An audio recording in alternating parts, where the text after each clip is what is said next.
इनकी मैनेजमेंट, रख रखाव और फीडिंग के बारे में जानकारी दी जाएगी। और थोड़ी बात सीमन पर भी होगी। अक्सर ही आपका सवाल होता है कि सर कौन सी कंपनी के सीमन की बछड़ियां सबसे अच्छा परफॉर्म करती हैं। तो इस चीज को लेकर मैं अपना तजुर्बा आपके आगे रखने की कोशिश करूंगा। चैनल पर पहली बार आए तो सब्सक्राइब जरूर कर लें। अगर आप हमारा 15 दिनों का online dairy farming training course लेना चाहते हैं, जिसमें हम आपको बेसिक से लेकर के एडवांस लेवल तक की गाइडेंस देते हैं, जो डेयरी फार्मिंग से प्रॉफिट निकालने में आपकी काफी हेल्प करता है। स्क्रीन पर दिखाए जा रहे व्हाट्सएप नंबर पर मैसेज करके या डिस्क्रिप्शन में दिए गए हुए लिंक पर क्लिक करके आप ट्रेनिंग ज्वाइन करने के आगे के डिटेल जान सकते हैं। आज के लिए इस वीडियो को आगे बढ़ाते हैं। तो दोस्तों आप देख सकते हैं ये अपने डेयरी फार्म की बछड़ियां हैं। इंसीमिनेशन में पिछले 2 साल से अपने फार्म पर 80% एआई की जाती है वर्ल्ड वाइड के सीमन से, और बची हुई 20% एआई की जाती है एबीएस के सीमन से। अब वर्ल्ड वाइड में अपने पास इस साल एंट्रास, बेंजोपी, सर्टोली, सनराइज और मेगामैन की बछड़ियां ज्यादा है। इसके अलावा दोस्तों एबीएस में अपने पास ब्रूट, अरमाडा, स्पाइक और हैमर की बछड़ियां इस साल आई है। दोस्तों दोनों ही कंपनियों के साथ हमारा एक्सपीरियंस काफी अच्छा है, बट एबीएस को हम ज्यादा प्रेफरेंस देते हैं, क्योंकि अगर रेट वाइज बात की जाए तो जो WWS के सीमन है ये काफी कॉस्टली होते हैं। इसके अलावा कुछ साल पहले हमने डेनमार्क के सीमन का भी इस्तेमाल किया था, उनके कुछ बुल काफी ज्यादा पॉपुलर हुए थे। पर दोस्तों उनकी परफॉर्मेंस एवरेज है, उनकी काफी बछड़ियां इस साल अपने फार्म पर मिल्किंग पे है। पहले ब्यात में तकरीबन 25 से 30 लीटर तक वो दूध का प्रोडक्शन करती है। वहीं पर अगर बात की जाए एबीएस और WWS के सीमन की, तो इनकी बछड़ों की परफॉर्मेंस ज्यादा बढ़िया है। इसके अलावा अगर बात की जाए सेक्स्ड सीमन की, तो काफी सारे फार्मर के सवाल होते हैं कि सेक्स्ड सीमन कैसे पशुओं पर अप्लाई किया जाता है। दोस्तों इसके लिए आपको अपने डेयरी फार्म का डाटा पता होना चाहिए। हम सेक्स्ड सीमन को कुछ इस तरीके से अप्लाई करते हैं कि फर्स्ट टाइमर की जो हीफर होती है, जो जिनकी यही हमने पहली बार करनी होती है, उनको हम 3 चांसेस देते हैं। अब हीफर्स में 80 से लेकर के 90% हीफर्स पहली बार में ही सेक्स्ड सीमन से कंसीव कर जाती हैं। बची हुई 10% में से 5 से 6% जो हीफर्स होती हैं वो दूसरी बार सेक्स्ड सीमन से कंसीव कर जाती हैं, और जो तीसरी बची हुई तकरीबन 5 से 6 बछड़ियां होती हैं उनको फिर हम कन्वेंशनल सीमन से उनकी एई करवा देते हैं। अब सेकंड और थर्ड लैक्टेशन की जो काउस होती हैं या एनिमल्स होते हैं, उनको हम सिर्फ एक ही मौका देते हैं। एक बार उनके ऊपर हम सेक्स्ड सीमन अप्लाई करते हैं, क्योंकि पहला, दूसरा और तीसरा ब्यात तक पशु का जो कंसेप्शन रेट होता है वो बहुत ही अच्छा होता है। ऐसे में हमारा मोटिव होता है कि ज्यादा से ज्यादा बछड़ियों का टारगेट इन्हीं पहले 3 ब्यात वाली काउज से पूरा कर लिया जाए।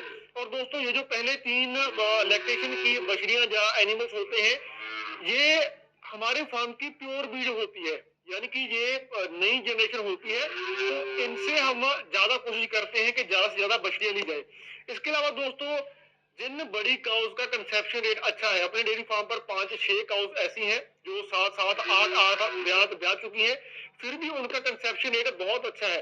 तो ऐसे में आपने भी ये चीज नोट करनी है, अगर आपका कोई पशु बड़ी उम्र का है और पहले ही बार में सेक्स्ड सीमन से कंसीव कर जाता है, तो ऐसे पशु से ज्यादा बछड़ियां लेने की कोशिश हमने करनी है। क्योंकि दोस्तों DPR, डॉटर प्रेगनेंसी रेट, एक ऐसा ट्रेट है जो अपने डेयरी फार्म को स्टेबल रखता है। यानी कि अगर आपका पशु, साफ शब्दों में कहें, अगर आपका पशु 5-6 लीटर दूध कम दे देगा तो चलेगा, अगर वो 1 साल कंसीव नहीं करता है, यानी कि एक सीजन उसका बीत जाता है, अगले साल फिर उसकी इंसीमिनेशन करनी पड़ेगी, तो ऐसे में जो 1 साल का या 9-10 महीनों का गैप होता है, ये आपको ज्यादा नुकसान पहुंचाता है। तो मेन फोकस आपने ये रखना होता है कि दूध अगर 5-10 लीटर कम होगा तो चल जाएगा। पशु का DPR ट्रेड जो होता है वो सबसे अच्छा होना चाहिए, यानी कि वो कंसीव जल्दी से जल्दी कर जाए। अब दोस्तों ये कुछ सीमन्स को लेकर के बातें थी। अभी मैं आपको एक बछड़ी दिखा देता हूँ जो सनराइज की है, जिसकी प्री मैच्योर डिलीवरी हो गई थी। प्री मैच्योर डिलीवरी के बारे में भी काफी सारे फार्मर्स के सवाल होते हैं कि सर प्री मैच्योर डिलीवरी के बारे में बताइए। ये जो बछड़ी आप देख पा रहे हैं, इसको हमने केज में नहीं रखा, बाहर बांध करके रखा है। इसकी डिलीवरी तकरीबन 35 से 36 दिन पहले हो गई थी। दोस्तों इसकी डिलीवरी के समय पर हार्ट बीट चल रही थी, पर सांसें नहीं थी। ऐसे में हमने इसको CPR परफॉर्म किया और इसकी जो भगवान की कृपा से सांसें चलने लगी। और दोस्तों इसके शरीर पर तब बहुत ही कम बाल थे। अभी आप इसको देख पा रहे हैं, ये तकरीबन 38-39 दिन की है। इसकी ग्रोथ बाकी बछड़ों की तरह ही नॉर्मल है।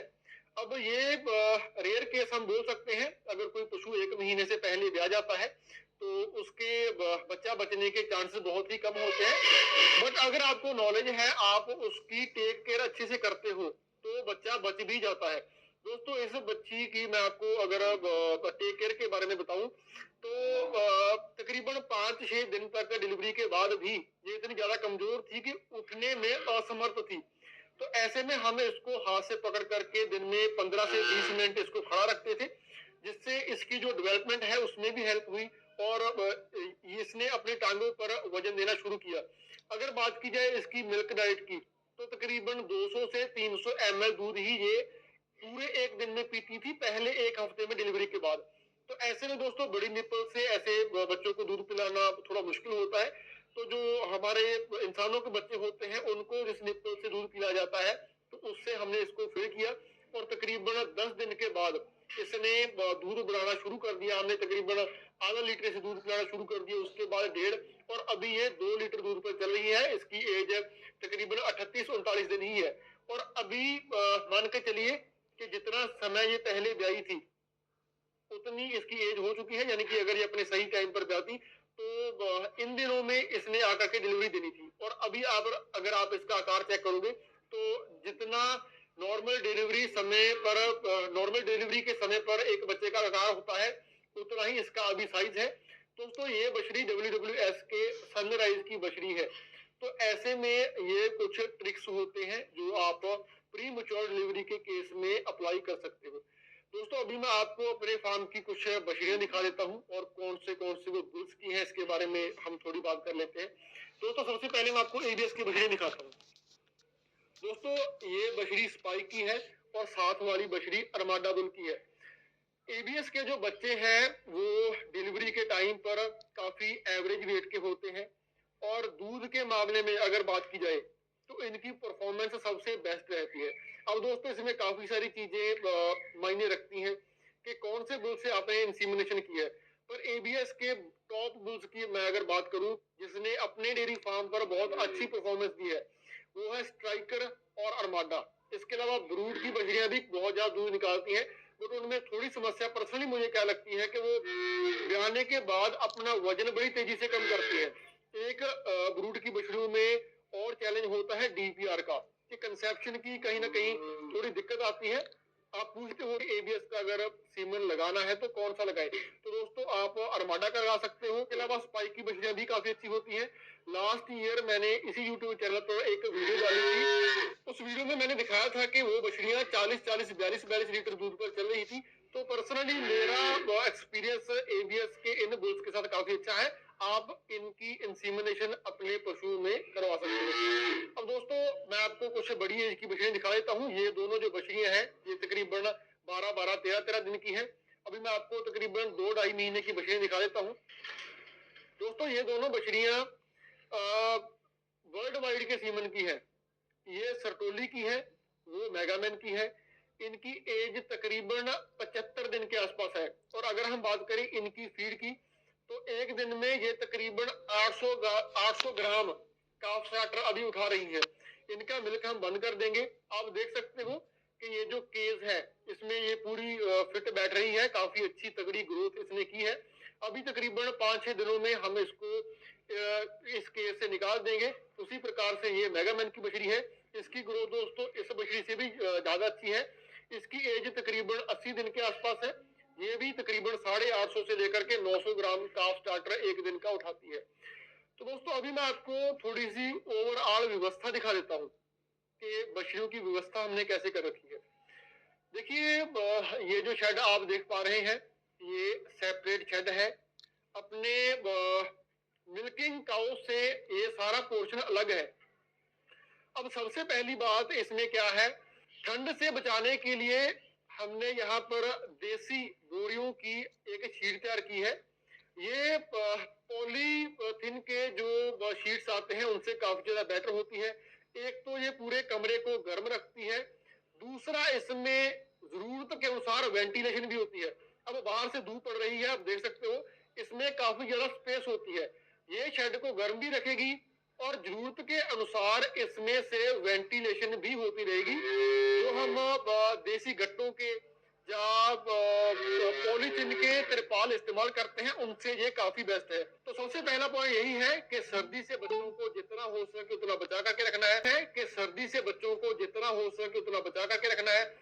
दूसरी चीज आप देख सकते हो कि सभी बछड़ियों को हमने केजेस में रखा हुआ है, पिंजरों में रखा हुआ है और इनके खाने के लिए एक बछड़ी को दो सेपरेट बर्तन होते हैं। एक होता है फीड के लिए, दूसरा होता है पानी के लिए। अभी सुबह का टाइम है, इन सभी बछड़ियों को हमने मिल्क फीड कर दिया है और अभी हम इनको जो काफ स्टार्टर है वो डाल देंगे और साफ सफाई को लेकर के कुछ जानकारी मैं शेयर करूंगा।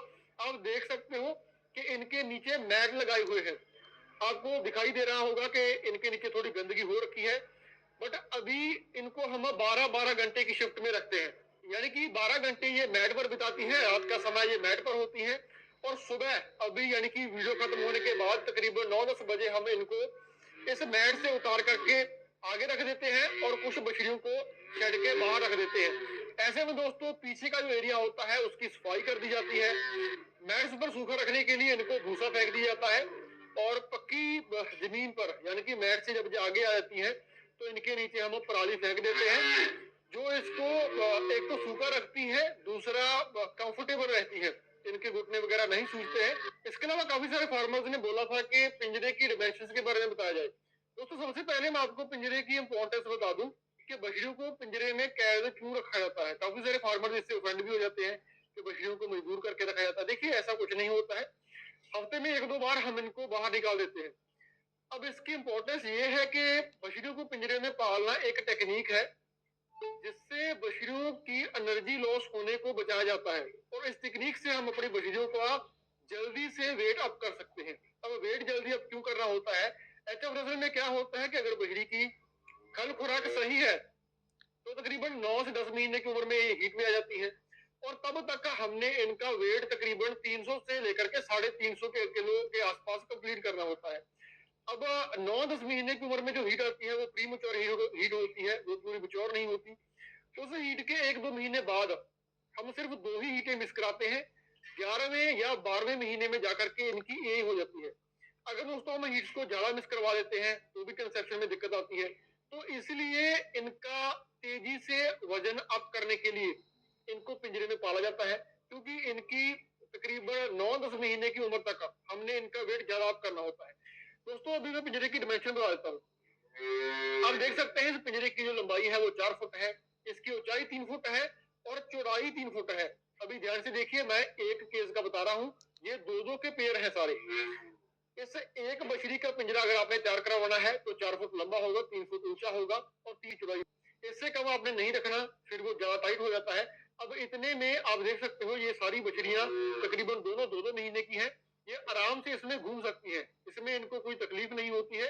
अगर इससे छोटा होगा तो वो ज्यादा टाइट हो जाएंगी।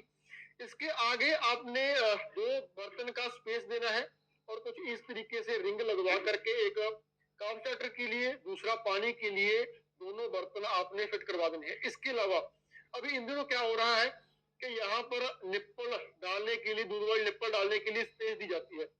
उसमें क्या दिखाया जाता है कि आप निप्पल पकड़ोगे, यहाँ पर डाल दोगे, आप आगे चले जाओगे, बच्चा अपने आप दूध पी लेगा। दोस्तों हम ये चीज को प्रेफर नहीं करते, क्योंकि बच्चे को मिल्क फीड करना एक ऐसा काम होता है जो आपने खुद निगरानी से करना होता है। अगर आप खुद हाथ से दूध पिलाते हो और अगर आपके बच्चे में कोई समस्या है, वो थोड़ा बहुत बीमार है या उसको बुखार है, तो वो निप्पल से दूध पीते वक्त उसको बार बार छोड़ छोड़ के दूध पिएगा। ऐसे में आप नोट करोगे कि अगर बच्चा 2-3 बार से ज्यादा निप्पल को छोड़ करके दूध पी रहा है तो उसको कोई ना कोई दिक्कत है, वो फिजिकली फिट नहीं है। अगर आप हाथ से निप्पल पकड़ करके खुद बच्चों को फीड करते हो तो उस टाइम पर दूध पिलाते पिलाते आप काफी ज्यादा डाटा कलेक्ट करते हो, जैसा कि उसने पेशाब किया या नहीं, उसने गोबर किया या नहीं, उसकी गोबर की स्टेट यानी कि स्थिति कैसी है, वो मूक जगह मार रही है या उसका गोबर या सॉलिड है। ऐसे में हम उसकी खाने पीने का अंदाजा लगा लेते हैं। इसके अलावा आपका जो बछड़ा या बछड़ी है वो कितनी कितनी ज्यादा एक्टिव है, कितनी एक्टिविटी कर रहा है। इसके अलावा जैसा कि मैंने आपको बताया वो दूध पीते समय पर कितने बार निप्पल को छोड़ रहा है। जैसा कि मैंने आपको बताया, वो दूध पीते समय पर कितने बार निप्पल को छोड़ रहा है। अगर वो 2-3 बार से ज्यादा छोड़ रहा है तो वो या तो बीमार है या बीमार होने वाला है। ऐसे में अगर आप यहाँ पर रैक लगवा करके निप्पल डाल दोगे और खुद आगे सप्लाई करने चले जाओगे तो ऐसे में आपको नहीं पता चलेगा कि आपके काफ ने कितने बार निप्पल छोड़ छोड़ के दूध पिया। जब आपका काफ बैठ जाएगा, ज्यादा बीमार हो जाएगा, तब आपको इन सब चीजों के बारे में पता चलेगा। तो ये चीज आप कर सकते हो। मैं पर्सनली रिकमेंड करूंगा कि यहाँ पर निप्पल वाला रैक ना लगवाओ, हाथ से अपने काफ्स को मिल्क फीड करो। इसके अलावा दोस्तों बात करते हैं इनकी डीवार्मिंग की। डीवार्मिंग इनके जन्म के 7वें दिन पर भी की जाती है। काफी सारे फार्मर 15वें दिन पर कर देते हैं, सही प्रोसेस होता है 7वें दिन पर करो, उसके बाद 15वें दिन पर, फिर 1 महीने बाद, फिर 3 महीने बाद और 6-6 महीने के फर्क से इनकी जो डीवार्मिंग है वो की जाती है। डीवार्मिंग करने के लिए मार्केट में काफी सारे साल्ट अवेलेबल होते हैं। आप अपने काफ के वेट के अनुसार, इनके वजन के अनुसार आप डोज कैलकुलेट करके इनकी जो डीवार्मिंग है वो कर सकते हैं। इसके अलावा दोस्तों डीवार्मिंग के साथ ही जुड़ा हुआ एक कंसेप्ट है डीहॉर्निंग, यानी कि सींग रोदन। दोस्तों इनका सींग रोदन करने का सही समय होता है 35 से 40 दिन। उस टाइम पर आप इनके कानों में टैग भी लगवा सकते हो और इनका सींग रोदन भी कर सकते हो। दोस्तों आज की इस वीडियो में हमने ये सारे टॉपिक्स कवर कर लिए हैं। अगर कुछ रह गया हो तो कमेंट सेक्शन में पूछ लीजिए। अगली वीडियो में कोशिश करूंगा कि मिल्क रिप्लेसर पर बनाई जाए, क्योंकि उसके बारे में भी काफी सारे फार्मर्स के सवाल थे। तो आज की इस वीडियो को यहीं पर एंड करते हैं।